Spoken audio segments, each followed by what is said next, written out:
Bismillahirrahmanirrahim. Dear student, Assalamu alaikum. My name is Muhammad Ilyas and from today I am your new biology teacher.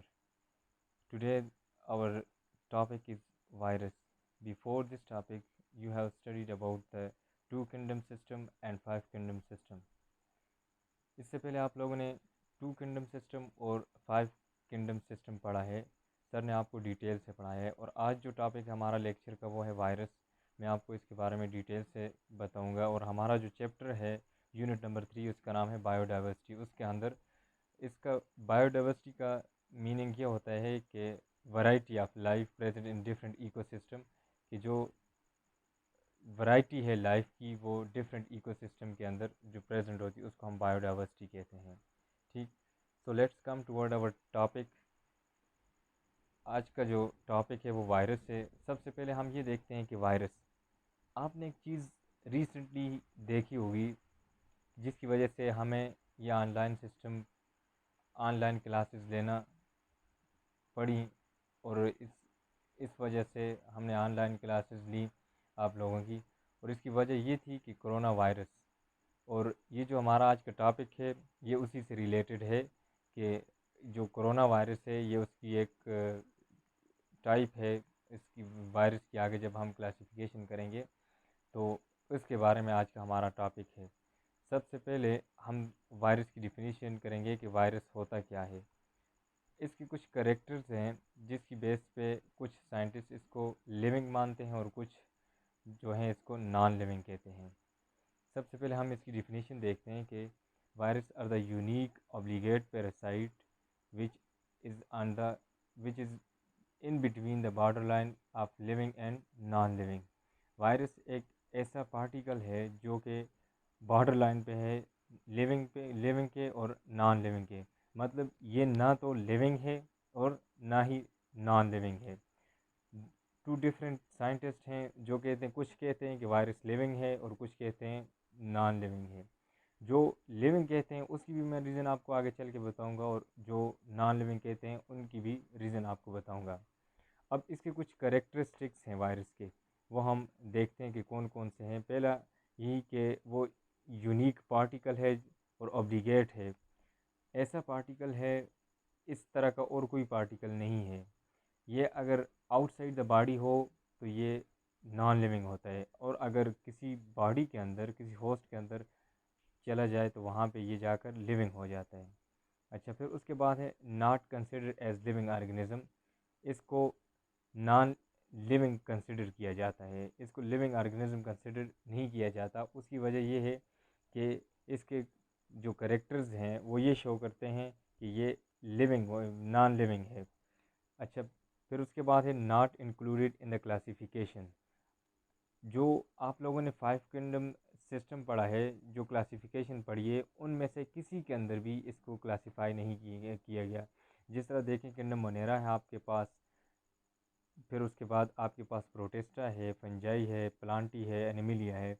ये five kingdom system है। देखें, अगर वो plant है तो उसको प्लांट के अंदर रखते हैं, फंजाई है तो उसको फंजाई के अंदर, इसी तरह कोई एनिमल है तो उसको एनिमिलिया के अंदर, या कोई प्रोकैरियोट उसको मोनेरा के अंदर रखते हैं। अगर इनमें से कोई ऐसा ऑर्गेनिज्म जिसकी किसी के साथ मैचिंग ना करती उसे हम प्रोटेस्टा में रखते हैं। अब वायरस एक ऐसा ऑर्गेनिज्म है जो कि सेलुलर है ही नहीं हमारे पास। तो फिर ये जो फाइव किंगडम क्लासिफिकेशन हमने की है, ये जो पढ़ी है, इसमें तमाम जितने भी हमारे पास ऑर्गेनिज्म है वो सेलुलर हैं, जबकि वायरस नॉन सेलुलर है, तो इस वजह से इसको इस क्लासिफिकेशन के अंदर नहीं रखा जाता। अच्छा, वायरस को स्टडी करने के लिए बायो की एक ब्रांच है जिसको हम वायरोलॉजी कहते हैं, deals with the study of virus. और वायरोलॉजी इसका नाम है, जो बायोलॉजी की ब्रांच है उसके अंदर इसको स्टडी करते हैं। अच्छा, मैंने शुरू में ही बताया कि वायरस जो है lies on border line between living and non living organism, कि ये बॉर्डर लाइन पे होता है लिविंग और नॉन लिविंग के। मतलब कि किसी साइड पे भी अगर इसे होस्ट मिल जाता है तो ये लिविंग बन जाता है, और अगर होस्ट नहीं मिलता तो ये नॉन लिविंग ही कंसिडर किया जाता है। अच्छा, इसके बाद हम अब स्टेटस ऑफ वायरस देखते हैं कि वायरस का स्टेटस क्या है।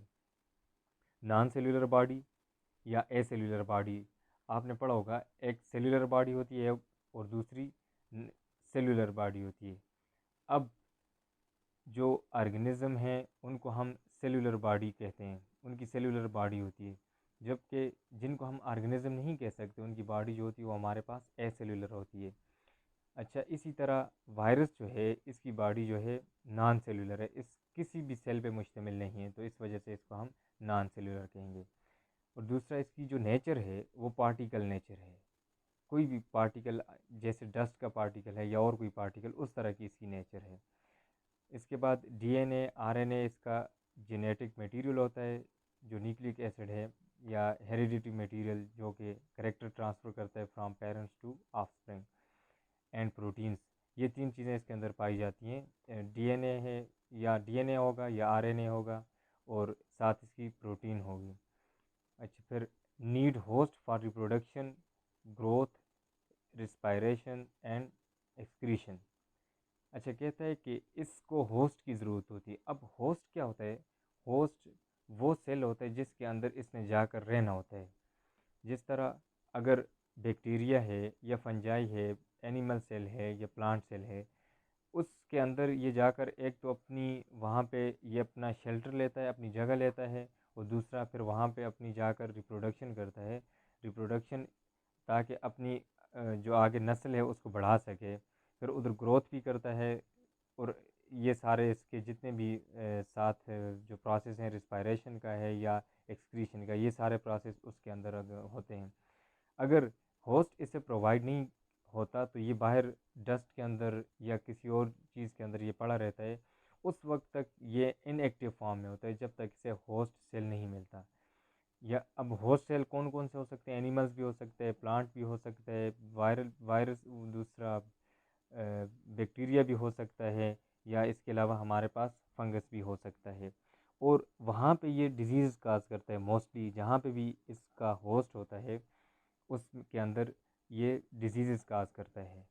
अब ये डिपेंडेंट होता है होस्ट के ऊपर कि वहाँ से ये अपनी खुराक या शेल्टर जो चीज़ इसे रिक्वायर्ड होती है उससे लेता है, उस पर उसके लिए ये डिपेंडेंट होता है। अच्छा, उसके अलावा ये क्रिस्टलाइन स्ट्रक्चर पे होता है। अब जो क्रिस्टलाइन स्ट्रक्चर है ये एक नॉन लिविंग बिहेवियर है, और नॉन लिविंग बॉडीज़ का बिहेवियर है, इस वजह से इसे हम नॉन लिविंग कंसिडर करते हैं। अगर हम वायरस की स्ट्रक्चर देखें कि उसकी जो स्ट्रक्चर है वो किस पे मुश्तमिल है, DNA, RNA and proteins. DNA, RNA mostly जो जेनेटिक मटेरियल है जो कि वो कैप्सिड के अंदर, आगे नेक्स्ट पेज पे मैं आपको डायग्राम बताऊंगा, उसके अंदर मौजूद होता है, और इसको इनकेज किया होता है प्रोटीन ने इस जेनेटिक मटेरियल को। Let's understand with the diagram, कि डायग्राम के साथ हम इसको समझते हैं। ये देखिए, मैंने एक डायग्राम आपके सामने ड्रा की है जो बैक्टीरियोफेज की है। ये देखें, ये जो अपर पार्ट है इसको हम हेड बोलते हैं, ये जो है हमारे पास नेक आ गया, और ये इससे नीचे हमारे पास टेल आ जाता है। अब ये जो कवरिंग है, आउटर मोस्ट कवरिंग, इसको हम प्रोटीन कोट या कैप्सिड बोलते हैं, ठीक। और इसके अंदर जो है मटेरियल, जेनेटिक मटेरियल है, ये हमारे पास डीएनए है। बैक्टीरियोफेज है तो इसके अंदर डीएनए होगा, और ये जो है इसका नेक रीजन है, और इससे नीचे ये इसकी टेल वाला रीजन आ जाता है, और ये जो इनको हम शीथ बोलते हैं, ये वाला जो रीजन है, और इसके अंदर ये लाइन सी बनी हुई है तो इसको हम शीथ बोलते हैं। और नीचे आ जाए, ये जो इसकी ये बेस है, इस पे एक प्लेट लाइक स्ट्रक्चर होती है जिसको हम बेस प्लेट बोलते हैं। और इसकी ये जो हैं फाइबर्स हैं, टेल फाइबर्स, टेल के साथ फाइबर्स लगे होते हैं, और ये सारा जितना भी है, सारा का सारा किससे बना होता है? प्रोटीन से। मोस्टली जो वायरस का मास या वेट जो भी आप कंसिडर करें, वो वॉल्यूम यानी वो 90%, 95% प्रोटीन से बना होता है। देखें, ये टेल फाइबर्स ये भी प्रोटीन से, शीथ भी प्रोटीन से, ऊपर जो कैप्सिड है वो भी प्रोटीन से। सिर्फ इसका अंदर जो डीएनए वगैरह है वो उसका डिफरेंट होता है, लेकिन मोस्टली जो इसका पार्ट है वो प्रोटीन से बना होता है। फिर उसके बाद देखें, live as a parasite in organism and cause disease. हम कहते हैं कि वायरस जो है वो पैरासाइट के तौर पे ऑर्गेनिज्म के अंदर रहता है, और वहाँ पे डिजीज़ काज करता है। अब पैरासाइट्स क्या होते हैं? पैरासाइट्स जिस तरह आप देखें कि कोई फंजाई फंजाई है वो भी पैरासाइट हो सकते हैं, बैक्टीरिया भी पैरासाइट हो सकता है, और इसी तरह वायरस जो किसी ऑर्गेनिज्म के अंदर, होस्ट के अंदर रहें और वहाँ पे डिजीज़ काज करें, उसको हम पैरासाइट्स बोलते हैं। अच्छा, फिर use metabolism of host cell, ये क्या करता है कि उस होस्ट सेल का मेटाबॉलिज्म को यूज़ करते हैं, क्योंकि इसकी तो अपनी इतनी वो एफिशिएंसी नहीं होती, अपने इसके काम नहीं होते, ये इतना, ये जो वायरस है इसको होशियार ऑर्गेनिज्म कहते हैं, क्योंकि ये एकदम जब किसी बॉडी के अंदर चला जाता है तो उसका कंट्रोल ले लेता है, फिर ये अपनी जो मनमानी होती है वहाँ पे करता है, ये फिर उस सेल को अपनी जो एक्टिविटीज़ होती हैं वो नहीं करने देता, बल्कि अपनी मर्ज़ी से उसका लाइफ साइकिल भी कंप्लीट होने देता है। इसी तरह बाकी जो वायरस चाहेगा वो होगा, क्योंकि उसका सारा जो है कंट्रोल वो, ये जो वायरस है ये ले लेता है, तो उस वजह से इसके मेटाबॉलिज्म को सारे को ये क्या करता है, यूज़ करता है। आउटसाइड होस्ट इनएक्टिव, वायरस जो होता है वो outside the host inactive form में पड़ा रहता है। मैंने आपको पहले भी बताया कि जब तक ये आउटसाइड होता है ये इनएक्टिव फॉर्म में होता है। फिर इसके अलावा इन्फेक्शियस का ये मतलब कि ये इन्फेक्शन काज करता है, कोई डिजीज़ काज करता है। अब अगर इसके अलावा हम देखें वायरस की शेप्स के बारे में देखें कि वायरस की शेप्स कितनी होती हैं, तो वायरस की 3 शेप्स होती हैं। एक हेलिकल शेप हमारे पास, या जिसको हम रॉड शेप कहते हैं, क्यूबिक और पॉलीहेड्रल शेप, वो शेप जिस तरह आप जो मैनी फेसेस की हो, जिस तरह आपके पास ये है पोलियो वायरस है, या वो जिस तरह फुटबॉल होता है उसके मैनी फेसेस होते हैं ना, आपने देखा होगा फुटबॉल, तो उसके पॉलीहेड्रल स्ट्रक्चर होती है। इसी तरह एक वायरस है जिसकी जो शेप होती है वो पॉलीहेड्रल होती है, पोलियो वायरस। और इसके अलावा कम्प्लेक्स वायरस भी होता है, जो पॉलीहेड्रल वायरस की मॉडिफिकेशन होती है और उसमें कुछ वेरिएशन आके वो कम्प्लेक्स वायरस बन जाता है। अच्छा, इसके अलावा ये जो रिप्रोडक्शन करता है, आगे रिप्रोड्यूस करता है, ज़ाहिर है कोई भी ऑर्गेनिज्म होता है वो अपनी नस्ल आगे बढ़ाता है, इसी तरह वायरस जो है वो अपनी रिप्रोडक्शन करता है। इसके 2 साइकिल होते हैं, क्योंकि आपकी जो कोर्स के में है इतना डिटेल से नहीं है, सिर्फ मैं आपको बताऊंगा कि रिप्रोडक्शन के 2 साइकिल होते हैं इसके, एक लाइटिक साइकिल होता है और दूसरा लाइसोजीनिक साइकिल होता है। इन 2 साइकिल के ज़रिए ये अपनी रिप्रोडक्शन करता है। अच्छा, इसके अलावा कुछ डिजीज़ेज़ हैं वायरस की जो काज करता है, कि सम viral disease which is cause by virus, common cold rhino virus है जो काज करता है, flu, influenza virus, small pox, polio, कोविड-19। अब देखें कोविड-19 corona virus disease, covid, Covid stand for corona virus disease, ये इसकी अगर शॉर्ट फॉर्म देखें तो इसको इस तरह लिखते हैं कोविड। अगर आपसे कोई पूछे कोविड, तो आपने कहना है कोरोना वायरस डिजीज़, और 19 इसको इस वजह से कहते हैं क्योंकि ये 2019 में स्प्रेड हुआ है कोविड-19। ये भी कोरोना वायरस की एक डिज़ीज़ थी, जो जो हमारे वायरस है उसकी एक डिज़ीज़ थी, और इसका नाम कोरोना, इसको क्राउन लाइक स्ट्रक्चर की वजह से कोरोना कहा जाता है। अच्छा, फिर इसकी क्लासिफिकेशन की तरफ अगर हम आ जाएं कि वायरस को हम अगर क्लासिफाई करें तो कैसे क्लासिफाई करेंगे, इसको हम 3 कैटेगरी में डिवाइड करते हैं। एक हमारे पास आ जाती है एनिमल वायरस, दूसरी जो है वो प्लांट वायरस आ जाती है, और तीसरी जो है वो हमारे पास बैक्टीरियल वायरस आ जाती है। अब ये जो 3 कैटेगरी की गई हैं इनका क्राइटेरिया क्या है, on the basis of host, host की बेसिस ऑफ होस्ट, जो होस्ट है उसकी बेस पे हम इसको 3 कैटेगरी के अंदर डिवाइड करते हैं। अगर होस्ट एनिमल है उसका, तो उसको हम एनिमल वायरस कहेंगे। अगर एनिमल में डिजीज़ काज करता है तो उसको हम एनिमल वायरस कहेंगे।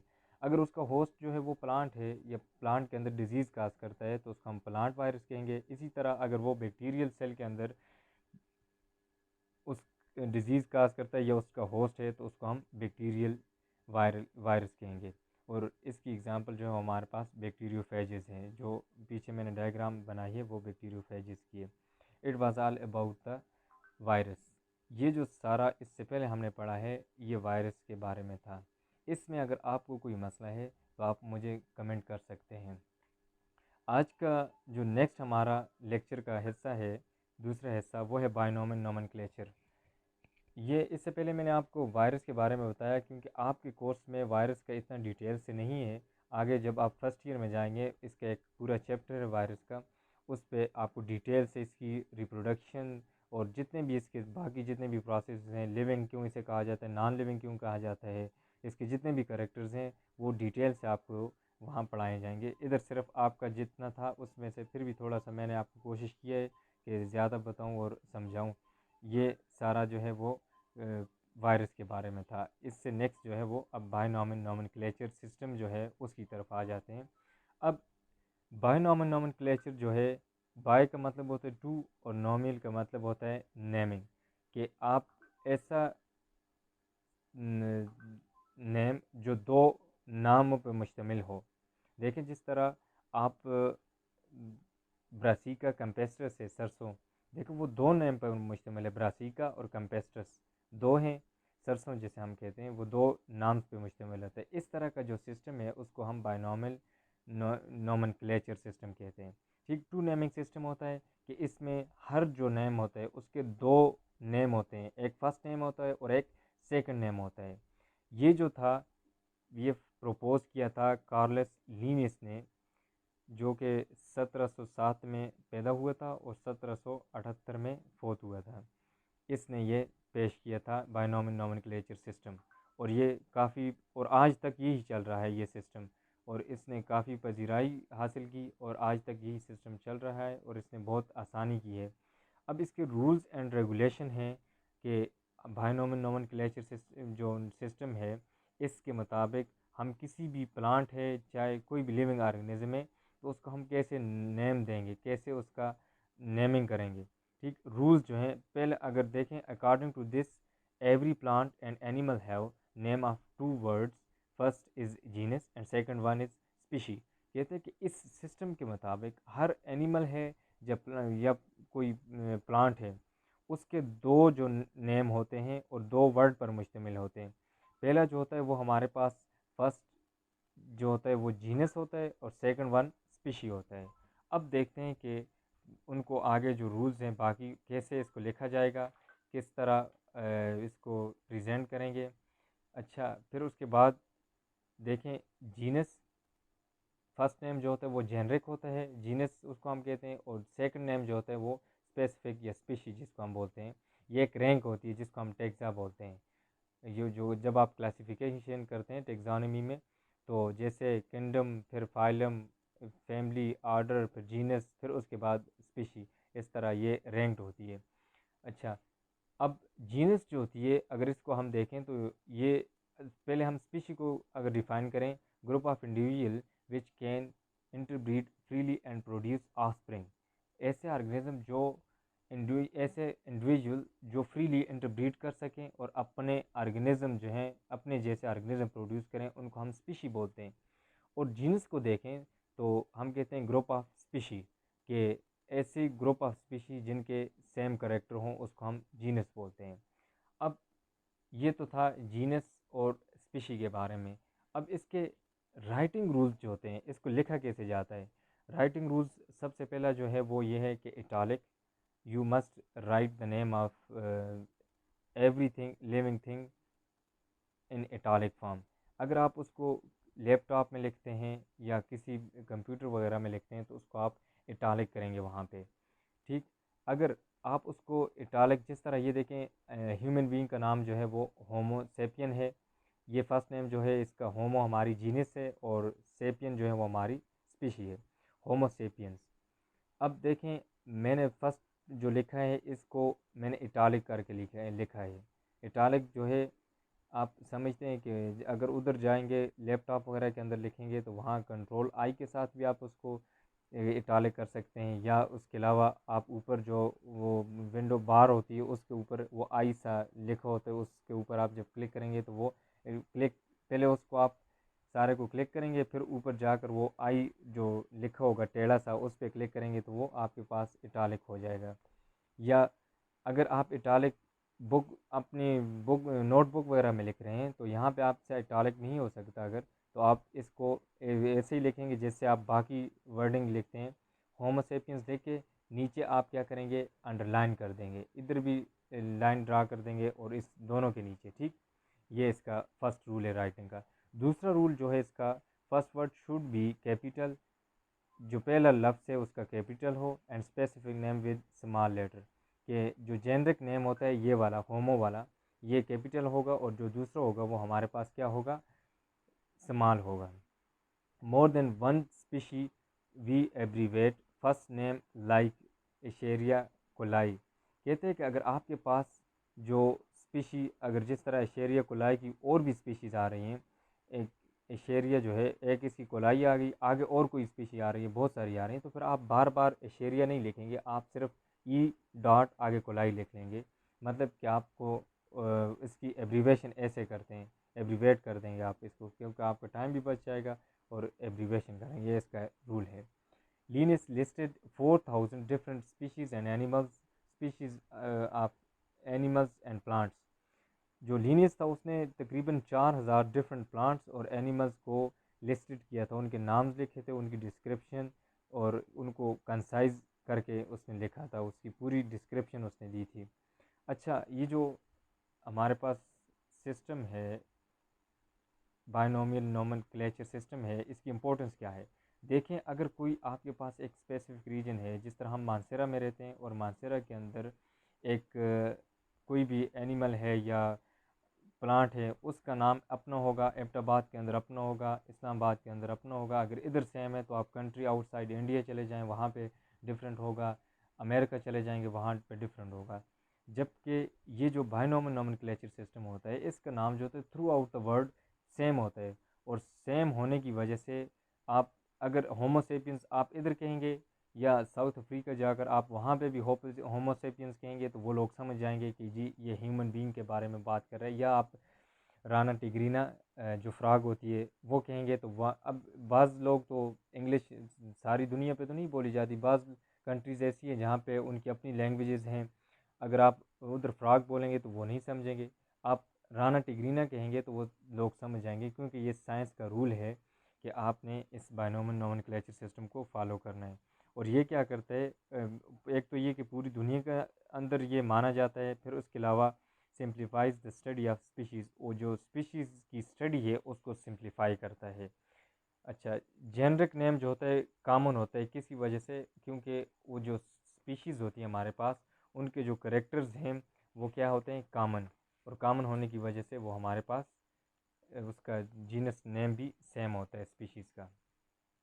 अच्छा, इसके बाद species name is based on definite and specific character differentiate individual of particular genus from one another. कहते हैं स्पीशी नेम जो होता है वो टोटली बेस करता है, ऐसे डेफिनेट करेक्टर्स होते हैं कि अगर कोई जीनस है उसकी स्पीशी के अंदर एक स्पीशी है और दूसरी स्पीशी, उनके कोई ऐसे ख़ास डेफिनेट करेक्टर होंगे जो एक स्पीशी में होंगे लेकिन दूसरी में नहीं होंगे, उस वजह से उसको वो डिफ्रेंशिएट करता है जो स्पीशी नेम होता है। जबकि जेनरिक नेम अगर सेम है तो इसका मतलब उसमें कुछ ऐसे करेक्टर हैं जो एक स्पीशी के अंदर भी हैं और दूसरे की भी अंदर, लेकिन जो स्पीशी को वे वो डिफ्रेंशिएट कर रहे हैं वो करेक्टर और होंगे, और उस वजह से उसका नाम हम चेंज लिखते हैं। जिस तरह ये मैंने एग्जांपल आपको पहले कहा कि आप मानसेरा में रहते हैं और वहाँ पे देखें जिस तरह प्याज हम इसको, ये जो इधर वेजिटेबल है जिसको हम प्याज बोलते हैं, इंग्लिश में से ओनियन बोलते हैं, लेकिन आप किसी जगह चाइना में चले जाएं या किसी और जगह पे, तो वहाँ जाकर आप प्याज बोलें तो आपका कोई भी नहीं समझेगा, क्योंकि ओनियन बोलेंगे फिर भी शायद वो समझ जाएं, लेकिन बाज़ लोग नहीं समझते इंग्लिश को। लेकिन आप एलियम सेपा कहेंगे तो जो साइंटिफिक कम्युनिटी वाले लोग होंगे, जो इस बायोलॉजी से रिलेटेड होंगे, तो वो समझ आएंगे कि एलियम सेपा ये ओनियन के बारे में बात कर रहा है। एलियम जो है इसकी जीनस है और सेपा इसकी स्पीशी है। इसी तरह people tree, banyan tree and rubber tree, ये सारे जो हैं इनकी सेम जीनस है और जो फाइकस है, और इनके आगे फिर डिफरेंट स्पीशीज़ है, जिस तरह फाइकस रिलीजियोसा है, पीपल है, और फाइकस बेनगेलिस बेनगेलेनस से है जो बनियान है, फिर फाइकस इलास्टिका है जो हमारे पास, फाइकस बेंगलेंसिस इसको पढ़ते हैं बनियान जो है। फिर इसी तरह एनिमल्स में है, जिस तरह कॉर्निवोर्स हैं, लायन है, कैट है, टाइगर है, इनकी भी सेम स्पीशी जीनस है जिसको हम फेलिस बोलते हैं। देखें तीनों की जीनस जो है वो सेम है, फिलिस डोमेस्टिका, फिलिस लियो और फिलिस टेग्रिस। ये जो है इसकी जीनस सेम है और स्पीशी आगे डिफरेंट है। इसी तरह कैनस फेमिलियरिस है जिसको डॉग बोलते हैं, और कैनस लूपस। अब इन दोनों की जीनस सेम है, इसका मतलब इनके अंदर कुछ करेक्टर्स ऐसे हैं जो सेम है, लेकिन कुछ जिनकी वजह से इनकी जीनस जो है वो सेम है, और कुछ करेक्टर ऐसे हैं जो डेफिनेट हैं स्पीशी के अंदर, और उनकी वजह से इसका डॉग का नाम जो फेमिलियरिस है और लूपस आगे वोल्फ का है। अच्छा, इसके एडवांटेजेस ये हैं कि डेफिनेट होता है इसका नाम, और ये जो किसी भी ये जो नेम होता है ये डेफिनेट और प्रिसाइज होता है, कि मतलब जो बाकी नेम होते हैं, आर्डिनरी नेम्स होते हैं, उनके मुकाबले में ये डेफिनेट और प्रिसाइज होते हैं। फिर इसके अलावा ये मोस्टली हमारे पास लैटिन नेम में होते हैं, जो कि पूरी दुनिया के लोग इसको जानते हैं, जितने भी लोग हैं इस लैंग्वेज को ये जानते हैं। अच्छा, फिर इसके अलावा they indicate the generic and evolutionary relationship individual animal and plants. ये शो करता है कि किसी भी उसके जेनरिक रिलेशनशिप को शो करता है, कि आप आया कि देखें, अगर हम आप ये देखें कि दो स्पीशीज़ हैं, उनकी जीनस सेम है, इसका मतलब ये दोनों एक जीनस, इनका जो पीछे एंसेस्टर है वो सेम है। तो आगे आके थोड़ी मॉडिफिकेशन हुई, उसकी वजह से इनका करेक्टर्स थोड़े डिफरेंट हो गए।